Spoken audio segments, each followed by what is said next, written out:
were faced with a choice. We had a choice to accept continued stagnation or to make a resounding call for change. And the people spoke. The people overwhelmingly spoke in the north and called for change and proper power sharing. And now we're faced as a result of that election with the biggest ever crisis that has ever emerged in the length and time since we have had the Good Friday Agreement. Democracy at this time is being subverted in plain sight by the Tory government and by the DUP. And of course, both have formed in that respect.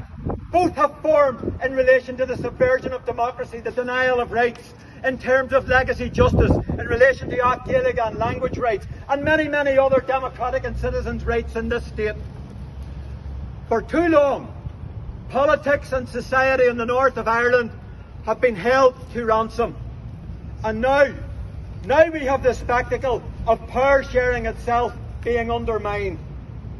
And it is a scandal that public services are being held to ransom in the midst of an unparalleled cost of living crisis that is putting people living here in the north of Ireland and throughout this island to the pin of their collars. I'll tell you this much, Boris Johnston won't be returning to London tonight to worry about how he's going to heat his house, how he's going to feed his children, how he's going to pay the electric or the gas bill. Boris Johnson's not going to be jumping on a bus to drive round London on a bus pass in order to keep himself warm, like so many pensioners are having to do in London and throughout England at this time. The current situation is untenable. And there's been a lot of talk about consent in the last few days. Well, we say this: there was no consent for Brexit.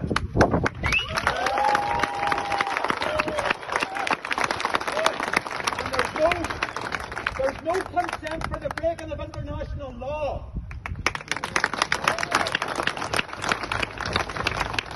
And believe you me, the people having spoken on the 5th of May, they've made it clear there's no consent for the blocking of an executive, of north-south implementation bodies, or the blocking of the Assembly itself.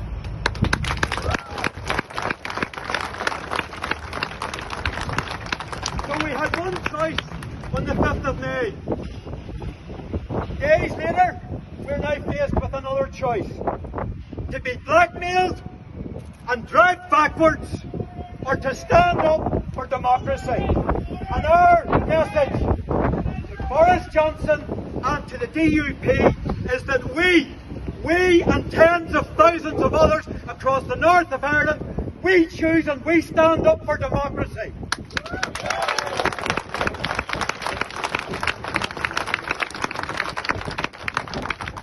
To Boris Johnston today, make no mistake, the Good Friday Agreement does not need to be rebalanced.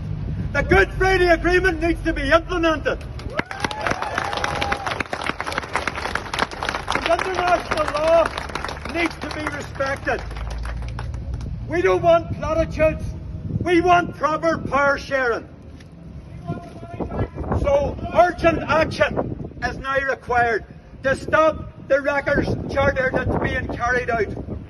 And the EU should continue to stand strong. And the EU and our friends in the United States of America should stand firm on the Good Friday Agreement and on international law, values and principles.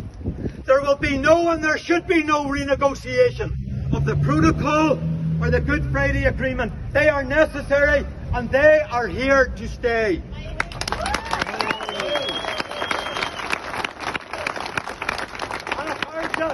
It's also time for the Irish government to stand firmly up to the mark. We need a united voice from within civic society across the north of Ireland and the island of Ireland. We need a civic voice which is united behind democracy and respect for democracy. So to all of you today, we need to become active, we need to become advocates, we need to become persuaders, we need to become standing up for democracy in the time ahead. There's only one option and there's only one way forward, Akarja, and that is for the primacy of power sharing. The primacy of power sharing and the primacy of democracy. I'm now going to call on Cathair O'Moody to speak on behalf of Dronjarrick.